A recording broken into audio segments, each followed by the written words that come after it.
برادران اسلام، قرآن عزیز کی سورہ طٰہٰ اس کی آیت نمبر 132 حمد و صلات کے بعد تلاوت کی ہے، اور اللہ کریم نے حضور نبی کریم صلی اللہ علیہ وآلہ وسلم کو حکماً یہ ارشاد فرمایا کہ وَأْمُرْ أَهْلَكَ بِالصَّلَاةِ، کہ اے پیارے نبی صلی اللہ علیہ وآلہ وسلم، آپ اپنے گھر والوں کو نماز کا حکم دیجیے۔ وَاسْتَبِرْ عَلَيْهَا، اور خود بھی اس پر جمے رہیے۔ لَا نَسْأَلُكَ رِزْقًا، ہم آپ سے رزق کے معاملے میں کوئی سوال نہیں کرتے، رزق کا معاملہ وہ ہمارے ذمے ہے۔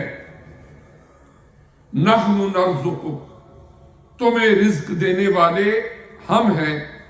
وَالْعَاقِبَةُ لِلتَّقْوَىٰ، اور بہترین انجام ان لوگوں کا ہی ہے جو تقوی اختیار کرنے والے ہیں۔ قرآن عزیز میں خانگی زندگی کے حوالے سے ایک طرف والدین کی ذمہ داریوں اور فرائض کو بیان فرمایا، اور پھر اس کے ساتھ ہی والدین کے حقوق کو بھی بیان فرمایا۔ یعنی معاشرے کے اندر رہتے ہوئے جتنے بھی انسانوں کے ساتھ کسی بھی ریلیشن شپ کے حوالے سے انٹریکشن ہوتا ہے تو اس میں ڈیوٹیز بھی ہیں اور رائٹس بھی ہیں۔ ایک آدمی کہیں کام کرتا ہے، مزدوری کرتا ہے، اب اس کی ڈیوٹیز بھی ہیں، اس کے رائٹس بھی ہیں، اور جو اس کا باس ہے یا کسی بزنس کا اونر ہے، اس کے رائٹس بھی ہیں، اس کی ڈیوٹیز بھی ہیں۔ اگر ہم خاندان میں آ جائیں، ہسبینڈ وائف کا جو تعلق ہے، اس میں دونوں کے اوپر کچھ فرائض عائد ہوتے ہیں اور کچھ رائٹس بھی ہوتے ہیں۔ تو آج چونکہ ہمارا موضوع والدین اور اولاد کے حوالے میں قرآن پاک کی روشنی میں کہ والدین کے رائٹس کیا ہیں اور ڈیوٹیز کیا ہیں جنہیں اللہ نے ہمیں پیدا کرنے والے پروردگار نے ہماری رہنمائی کے لیے خود ارشاد فرمایا۔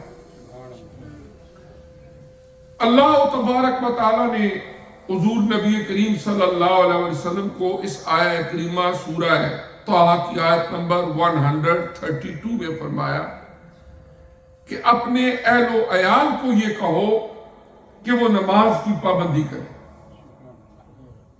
اور پھر ساتھ یہ بھی فرمایا کہ وَاسْتَبِرْ عَلَيْهَا، آپ خود بھی اس پر جمے رہے، ڈٹے رہے، مستقل مزاجی کے ساتھ خود بھی نماز کی ادائیگی کرنا۔ حضور نبی کریم علیہ السلام کی حیثیت، آپ معلم امت ہیں، اور آپ پر نازل ہونے والی آیات بنیادی طور پر تعلیم امت کے لیے ہیں۔ آپ تو معصوم عن الخطا ہیں، لیکن امت کی تعلیم کے لیے کہ دنیا کے اندر اللہ تعالیٰ کی جو بڑی بڑی نعمتیں ہیں نا، ان میں سے ایک نعمت اولاد ہے۔ ان سے پوچھ کے دیکھیں کہ جو اولاد کی نعمت سے محروم ہے، دعائیں مانگتے ہیں، اور پھر اللہ تبارک و تعالیٰ جنہیں اولاد عطا فرماتا ہے، یہ بہت بڑی نعمت سے ان کو نوازتا ہے۔ بلکہ قرآن پاک میں انبیاء کرام کے واقعات ملتے ہیں کہ جب ان کی اولاد نہیں ہے انہیں بھی ایک پریشانی لاحق ہوتی ہے، اور وہ بھی اللہ کی بارگاہ میں دعائیں کرتے ہیں، اے اللہ میں اولاد دے۔ مشہور واقعہ ہے حضرت سیدنا زکریا علیہ السلام کا کہ عمر بڑھاپے کو پہنچ گئی، ابھی اولاد نہیں ہے، اہلیہ بھی بوڑھی ہو گئی، اور ان کی ذمہ داری یہ تھی کہ وہ حضرت سیدہ مریم علیہ السلام جو حضرت عیسیٰ علیہ السلام کی والدہ ماجدہ ہے ان کی کفالت پر مامور تھے، اور رشتے میں بھی رشتہ دار تھے قریبی۔ اب اللہ تعالیٰ نے جب بے موسم پھل حضرت مریم علیہ السلام کو دیے، جب وہ آتے دیکھتے کہ ارد گرد کے کسی علاقے میں ان پھلوں کا موسم ہی نہیں ہوتا، اور حضرت مریم علیہ السلام کے حجرے میں وہ پھل موجود ہوتے، آپ نے پوچھا آئے کہاں سے؟ انہوں نے کہا من عند اللہ، اللہ کی طرف سے آئے ہیں، اللہ بھیجنے والا ہے۔ ان کے دل میں خیال آیا وہ رب جو حضرت مریم علیہ السلام کو بے موسم پھل دے رہا ہے، انہی کی دہلیز پہ کھڑے ہو کر دعا کر دی، اے اللہ مجھے نیک صالح اولاد عطا فرما۔ اللہ کریم نے ان کی دعا کو قبول کیا اور خوشخبری سنائی کہ ہم تمہیں ایک بیٹے کی خوشخبری دیتے ہیں، جب اللہ تعالیٰ تمہیں بیٹا عطا فرمائے گا تو اس کا نام رکھنا ہے یحییٰ، حضرت سیدنا یحییٰ علیہ السلام۔ تو اس طرح اولاد ایک بہت بڑی نعمت ہے اللہ تبارک و تعالیٰ کی، لیکن جتنی بڑی نعمت ہے اتنی بڑی آزمائش ہے اپنے والدین کے لیے۔ قرآن پاک کے 28ویں پارے کی سورہ المنافقون کی آخری آیات ہے، اللہ کریم نے اہل ایمان کو خطاب کیا کہ یا ایھا الذین آمنوا لا تلہکم اموالکم ولا اولادکم عن ذکر اللہ ومن یفعل ذلک فاولئک هم الخاسرون۔ کہ اے ایمان والو، تمہارا دنیا کا مال و دولت اور تمہاری اولادیں کہیں تمہیں اللہ تبارک و تعالیٰ کے ذکر سے غافل نہ کر دے، اور اگر کوئی ان دونوں چیزوں کی وجہ سے دولت کی محبت جب ایک حد سے بڑھ جائے یا اولاد کی جو محبت ہے وہ اللہ کی محبت، اللہ کے دین کی محبت پہ بھی غالب آ جائے اور بندہ اللہ تعالیٰ کے ذکر کو بھی چھوڑ دے، تو فرمایا یہ لوگ سخت خسارے کے اندر ہیں۔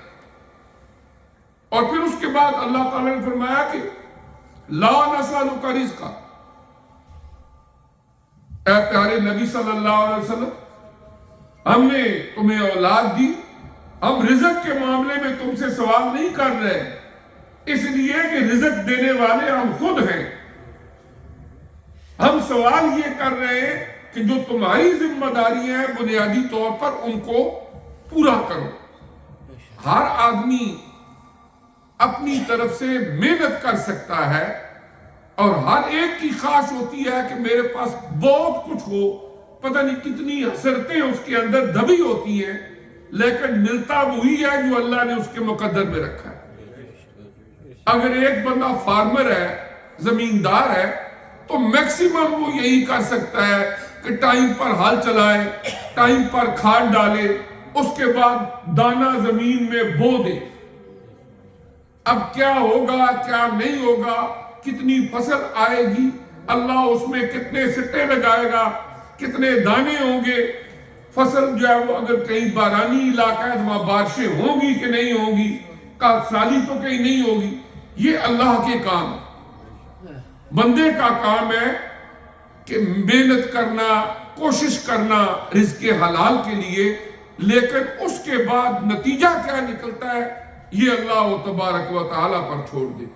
اور وہ اللہ تبارک و تعالی بہتر طریقے سے انسان کو رزق دینے والا ہے۔ تو فرمایا لا نسألک رزقا، کہ ہم سوال رزق کے معاملے میں نہیں کر رہے، اس لیے کہ نحن نرزقک، تمہیں رزق دینے والے ہم ہیں۔ لیکن حکم کس چیز کا دیا گیا؟ اس چیز کا حکم دیا گیا کہ جو تمہارے اہل و عیال ہیں ان کو نماز کی تلقین کرتے رہو اور خود بھی اس پر جمے رہو۔ دو حکم ہیں، ایک تو یہ ہے کہ جو تمہارے سبارڈینیٹس ہیں ان کو نماز کی تلقین کرنا، وہ بیوی ہے، وہ بچے، یہ ہیڈ آف دا فیملی کی رسپانسبلٹی ہے قرآن عزیز کی اس آیہ کریمہ کی روشنی میں۔ اور پھر دوسرے مقام پر ارشاد فرمایا قُوا أَنفُسَكُمْ وَأَهْلِيكُمْ نَارًا، اپنے آپ کو بھی، اپنے بیوی بچوں کو بھی، اہل و عیال کو بھی جہنم کی آگ سے بچا لو۔ اور پھر وَاسْتَبِرْ عَلَيْهَا فرما کے کہ خود بھی اس پر ڈٹے رہے اور جمے رہے، اس کی بھی تلقین کر دی گئی کہ کہیں ایسا نہ ہو کہ انسان کا اپنا کردار، اس کی ذاتی زندگی، خواہ وہ ظاہراً ہو خواہ وہ باطناً ہو، وہ گناہوں میں مبتلا ہو، وہ خود تو نماز کی پابندی نہ کرے تو بس اس کو حکم دے دیا جائے کہ تم بچوں سے نماز ضرور پڑھوانی۔ کبھی کبھی عجیب واقعات ہوتے ہیں، مثال کے طور پر مساجد کے اندر بچے پڑھنے جاتے ہیں اور چونکہ ایوننگ میں کلاسز ہوتی ہیں اور نمازوں کے بھی اوقات ہوتے ہیں، بچہ مسجد میں آیا، اس نے قرآن پڑھا، اس کے بعد نماز کا وقت ہو گیا، اس نے جماعت کے ساتھ نماز پڑھی۔ کئی والد جو گاڑی پہ لینے آتے ہیں وہ باہر گاڑی میں کھڑے انتظار کرتے رہتے ہیں بچہ آئے نماز پڑھ کے تو میں اس کو لے کے جاؤں۔ وہ خود نہیں کیا کہتے کہ بچہ نماز پڑھ رہا ہے تو میں خود بھی جاؤں، چلو نماز کا ٹائم ہے نماز پڑھ لوں اور پھر بچے کو لے لوں۔ وہ باہر گاڑی میں کسی کے فون پہ یا اور ایکٹیویٹیز، لیکن یہ ہے کہ انتظار میں کہ بچہ نماز پڑھ کے آئے تو میں اس کو لے کے جاؤں۔ تو یہاں پر حکم کیا دیا گیا کہ خود بھی اس پر قائم رہو، خود بھی اس پر ڈٹے رہو اور پھر ہی اس میں اثر بھی ہوگا۔ آپ دیکھیں نا، اگر ایک آدمی کوئی بھی ہے، کامن سینس کی بات ہے، ایک عمل خود نہیں کرتا، ظاہر ہے وہ دوسرے کو اس سے کہتا ہے اس سے اجتناب کرو، اس سے بچو۔ فرض کیا گھر کے اندر باپ ہے، اس کو سگریٹ نوشی کا نشہ ہے یا شوق ہے، جو بھی ہے، وہ گھر میں سب کے سامنے سگریٹ پیتا ہے، اگلے دن بچہ بھی ایک سگریٹ اٹھا لیتا ہے، وہ بھی پینا شروع کر دیتا ہے، وہ سوچتا ہوگا کہ اچھا ہی کام ہوگا تو ابو بھی کرتے ہیں۔ اب وہ اس کو ڈانٹے، تو کیا یہ کر رہا ہے، یہ سخت نقصان دہ ہے، اس پر کوئی اثر نہیں ہوگا۔ کیوں اثر نہیں ہوگا؟ اس لیے کہ اسے پتہ ہے کہ خود تو روز کرتے ہیں اور مجھے کیوں اس سے منع کرتے ہیں۔ اثر تبھی ہوگا کہ جو بندہ خود بھی محتاط ہوگا کسی کام سے اور پھر بچوں کو بھی کہے گا کہ تم اس سے بچو اور محتاط ہو۔ حضور نبی کریم علیہ السلام پر جب یہ آیہ کریمہ نازل ہوئی تو روایات میں آتا ہے کہ آپ جب فجر کے وقت اٹھتے اور نماز کی ادائیگی کے لیے جاتے تو قریبی گھر تھا حضرت سیدنا علی شیر خدا رضی اللہ تعالیٰ عنہ کا، اور آپ وہاں پر نماز کی الصلاۃ کی آواز دے کے ان کے گھر میں پھر مسجد میں جاتے کہ اللہ کا مجھے حکم ہے کہ اہل و عیال کو نماز کے لیے کہو، تو میں اپنا فرض ادا کرتے ہوئے، یہ بھی میری بیٹی ہے، ان کا گھر ہے، اور آپ ان کے گھر میں بھی نماز کی آواز دے کے پھر مسجد میں جاتے اور جا کے آپ صلی اللہ علیہ وآلہ وسلم نماز کی ادائیگی فرماتے۔ تو اس طرح یہ ایک پہلو ہے، صرف ایک بات جس کا ذکر کیا گیا، لیکن یہاں پر جو حکم دیا گیا نماز کا بنیادی طور پر وہ تمام اعمال خیر ان کی طرف بچے کو متوجہ کرنا۔ عربی میں بہت ساری کتابیں لکھی گئیں تربیت اولاد کے حوالے سے. تو ایک عربی کتاب میں انہوں نے لکھا کہ اولاد بالکل اس طرح ہوتی ہے جیسے کوپل نہیں ہوتی ہے. ایک چھوٹا سا درخت ہوتا ہے، جدھر آپ اس کو مولڈ کر دیں گے بڑا ہوگا تو ادھر ہی اس کی ٹہنیاں جائیں گی. اور جس طرح سے آپ کوشش کر کے تربیت کریں گے اس کے اچھی تربیت کے اثرات ضرور ہوتے ہیں. کچھ بچے یا اسٹوڈنٹ آتے ہیں اور ان کا کوئی بھی سمجھانے والا نہیں ہوتا، اکیلے آ جاتے ہیں. تو یہاں بھی سینٹر مسجد میں بھی وہ کسی مسجد کے قریب فلیٹ میں رہتے، جب نماز کا ٹائم ہوتا ہے تو وہ آ جاتے ہیں مسجد میں نماز پڑھنے کے لیے. تو کئی ایسے ہیں، میں نے اپنی معلومات کے لیے اور اپنے تجربے کے طور پر پوچھا کہ ماشاءاللہ آپ اکیلے رہتے ہیں لیکن اس کے باوجود آپ آتے ہیں، وقت پر نماز پڑھتے ہیں.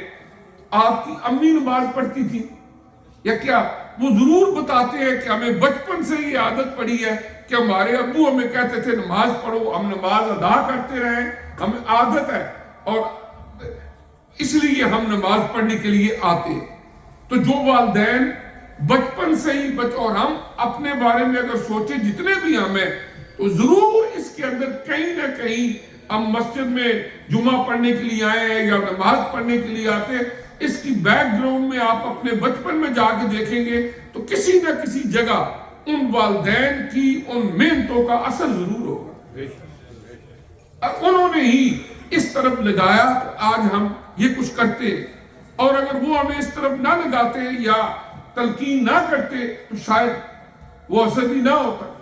اور پھر اسی لیے چونکہ اللہ تعالیٰ ہمیں پیدا کرنے والے ہمارے ایک ایک باڈی سیل کو وجود دینے والے اور ہماری نفسیات بھی جانتے ہیں. حضور علیہ السلام نے فرمایا جب بچہ 7 سال کا ہو جائے اس کو نماز کی تلقین کرو. 7 ایئر ایج ہو تو اس کو نماز کی طرف لاؤ، آہستہ آہستہ کر کے اس کو پیار محبت کے ساتھ نماز کی عادت ڈالو. پھر 10 سال کا جب ہو جائے تو اس وقت کوشش کرو کہ 3 سالوں کی تربیت جو ہو 7 to 10 ایئرز وہ اتنی مضبوط ہو جانی چاہیے کہ وہ بچہ عادی بن جائے نماز کا. کیوں؟ تاکہ جب وہ بالغ ہوگا، اگرچہ 7 سال کے بچے پر نماز فرض نہیں ہے لیکن نماز کی پابندی ایسا کام نہیں ہے کہ راتوں رات آپ کہیں گے کہ سویرے بندہ 5 وقت کا نمازی بن جائے گا. اس کے لیے مسلسل ایک تربیت کی ضرورت ہوتی ہے. پھر آہستہ آہستہ کر کے انسان کی یہ عبادت جو ہے عادت میں بھی تبدیل ہو جاتی ہے. اس لیے فرمایا کہ 7 سال کا بچہ ہو اس کو نماز کی تلقین کرو، اس کو کہو نماز پڑھ. آہستہ آہستہ وہ پڑھے گا، دن میں 1 پڑھ لے گا، 2 پڑھ لے گا، آپ کے ساتھ کسی وقت کھڑے ہو کے پڑھ لے گا. اب 7 to 10 ایئرز آپ نے اس کو نماز کا عادی بنانا ہے. 10 سال کا ہو جائے اس وقت بچے کے ہوش و حواس بہتر ہو جاتے ہیں، انڈرسٹینڈ کرتا ہے چیزوں کو. اب وہ باقاعدگی کے ساتھ 5 وقت کی نماز پڑھنا شروع کر دے، تاکہ کل وہ 12 13 15 سال کی عمر میں جب بھی وہ بالغ ہو اس وقت تک وہ 5 وقت کا نمازی بن چکا. پھر وہ ساری زندگی اس کی روٹین انشاءاللہ جب ماں باپ بھی شرطیں کہ گھر میں نمازی ہوں گے تو پھر ہی بچوں پر بھی اثر ہو. آپ دیکھیں نا، اگر کوئی بھی ہمارا بچہ ہے اسکول جاتا ہے چھوٹا ہے، اگر چھوٹا سا کانٹا بچے کی پاؤں میں لگ جائے آتے جاتے، تھوڑا سا ایک قطرہ خون نکل آئے، تو کیا حالت ہوتی ہے ماں کی یا باپ؟ تو بچے کو یہ ہو گیا، بہت تکلیف ہوتی ہے نا.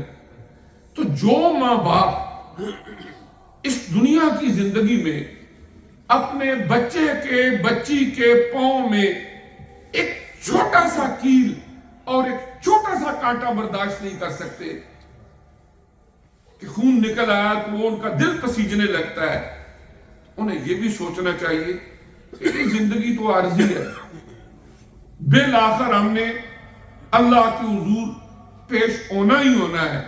اور وہ ابد الآباد تک کی زندگی ہے، اور حقیقی محبت کا تقاضا یہ ہے کہ صرف دنیا کی نعمتوں سے ہی ان کو مالا مال نہ کرو، صرف دنیا کی چھوٹی سی تکلیف سے ہی ان کے لیے بے چین نہ ہو، بلکہ اس آخرت کی خوشیاں بھی ان کو عطا کرو اور آخرت کی بے چینیوں سے بھی ان کو بچاؤ۔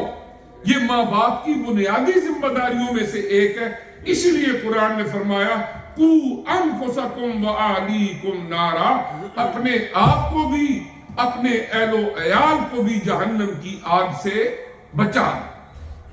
اور پھر اس کے بعد والدین جہاں پر ان کی یہ ذمہ داری ہے کہ اپنے بچوں کی بہتر طریقے سے جسمانی تربیت کرے، بہتر طریقے سے اخلاقی تربیت کرے، بہتر طریقے سے ان کو عبادات کی طرف راغب کرے۔ another hand اللہ تعالیٰ نے جہاں والدین کی یہ ڈیوٹیاں لگائی ہیں، وہاں پر والدین کو بڑا مقام بھی اسی لیے دیا ہے۔ قرآن پاک کے اندر ماں کے بارے میں، باپ کے بارے میں متعدد مقامات پر اللہ تبارک و تعالیٰ نے ان کی عظمتوں کو بیان فرمایا۔ ایک صحابی حضور علیہ السلام کی بارگاہ میں حاضر ہوئے کہ یا رسول اللہ صلی اللہ علیہ وسلم، میرے حسن سلوک کا سب سے زیادہ مستحق کون ہے؟ فرمایا امو کا، تیری ماں۔ پھر فرمایا اس کے بعد فرمایا امو کا، تیری ماں۔ پھر تھرڈ ٹائم امو کا، تیری ماں۔ اور پھر چوتھی دفعہ فرمایا ابو کا، تیرا باپ۔ اس لیے کہ باپ نے بھی بڑی مشقت کی ہوتی ہے ان کو پالنے کے لیے، لیکن قرآن پاک میں دوسرے مقام پر اللہ تعالیٰ نے ہمیں یاد دلایا، ہم اس دنیا میں آئے، اس کا سبب ہمارے ماں اور باپ بنے۔ فرمایا تمہاری ماں نے تمہیں حمل میں اٹھائے رکھا، تمہیں دودھ پلاتی رہی، یہ تکلیفیں برداشت کرتی رہی، اس ماں کے ساتھ اس نے سلوک رکھا۔ اور یہ اس اللہ تعالیٰ کا ایک اپنا نظام قدرت ہے۔ قرآن میں ہماری تخلیق کو ایک ایک حصہ اس نے بیان فرمایا۔ دیکھو نا، ہو سکتا ہے کوئی بندہ ان سارے آسمانوں کو دیکھے، اس کو خدا سمجھ نہ آئے۔ ہو سکتا ہے اس زمین کے اندر درخت دیکھے، دریا دیکھے، اس کو خدا سمجھ نہ آئے کہ یہ خدا کے پیدا کر دے، لیکن ذرا وہ اپنی اوپر تو غور کرے کہ میں کون ہوں، تو انشاءاللہ اسے خدا سمجھ آ جائے گا۔ اللہ نے قرآن میں فرمایا کہ ہم نے تمہیں ایک پانی کے قطرے سے پیدا فرمایا، اور پھر سٹیجز بیان فرمائی کہ ماں کے پیٹ میں پہلے یہ ایک پانی کا قطرہ تھا، جمع ہوا خون تھا، گوشت کا لوتھڑا تھا، پھر ہم نے ہڈیاں بنائی اور ہڈیوں کے اوپر ہم نے گوشت چڑھا دیا، روح پھونکی، پھر انسان مکمل طور پر جب تیار ہو گیا ماں کی بون کے اندر، اس کے بعد ہم نے اس کو دنیا میں بھیجا۔ ماں سوئی ہوئی ہے، اللہ ہمارے وجود کی آنکھیں بنا رہا ہے، ہمارا دل بنا رہا ہے، ہمارے کان، ہمارے ہاتھ، ہمارے پاؤں بنا رہا ہے۔ ماں جو غذا کھاتی ہے، اسی غذا سے آگے اللہ پاک ہمارے وجود کا ایک ایک انگ بناتا ہے۔ یہ اس اللہ کی قدرت کاملہ ہے۔ ماں کوئی بھی فوڈ کھا رہی ہے، وہ کھائے، اللہ پاک اسی سے آگے ہماری زبان بنا رہا ہے، ہماری ناک بنا رہا ہے، ہمارے ہاتھ بنا رہا ہے، پھر ان میں چلنے کی سکت پیدا کر رہا ہے۔ یہ وہ اللہ ہے۔ اس اللہ تعالیٰ نے ہمیں دنیا کے اندر بھی ایک طرف اگر بحیثیت والدین کچھ ڈیوٹیز دی ہیں، تو پھر فرائض ہماری اوپر عائد کیے ہیں، اور تربیت اولاد کے حوالے سے تو پھر والدین کو بڑا مقام بھی دیا ہے۔ اللہ تبارک و تعالیٰ نے فرمایا وَقَضَىٰ رَبُّكَ أَلَّا تَعْبُدُوا إِلَّا إِيَّاهُ وَبِالْوَالِدَيْنِ إِحْسَانًا۔ اللہ تمہیں حکم دے رہا ہے اللہ کے سوا کسی کی عبادت نہیں کرے، وَبِالْوَالِدَيْنِ إِحْسَانًا، اور اپنے والدین کے ساتھ تم نے ضرور اس نے سلوک کرنا ہے۔ اما یبلغن عندک الکبر احدہما او کلاہما فلا تقل لہما اف ولا تنہرہما وقل لہما قولا کریما واخفض لہما جناح الذل من الرحمہ. اللہ پاک کیا فرماتے ہیں؟ وَقُلْ رَبِّ ارْحَمْهُمَا كَمَا رَبَّيَانِي صَغِيرًا، کہ تمہارے والدین میں سے دونوں یا کوئی ایک تمہاری زندگی میں بڑھاپے کو پہنچ جائے، کبھی انہیں اف بھی نہ کہو، اپنی مہربانی کے پر ان کے لیے جھکا لو. اور پھر فرمایا اللہ کی بارگاہ میں دعا کرو، اے اللہ رب ارحمہما کما ربیانی صغیرا، تو ان کے حال پہ ایسے رحم کر جیسے ہم چھوٹے تھے تو انہوں نے ہماری اوپر مہربانیاں کی. اس طرح اللہ کریم نے قرآن عزیز میں ایک طرف بحیثیت اولاد، ڈیوٹیز اینڈ رائٹس، ان دونوں کا بیان کیا، تو دوسری طرف بحیثیت والدین، جو ہماری ڈیوٹیز اور جو ہمارے رائٹس ہیں ان کو بیان کیا، تاکہ ایک بہترین خوشگوار معاشرہ تشکیل پا سکے.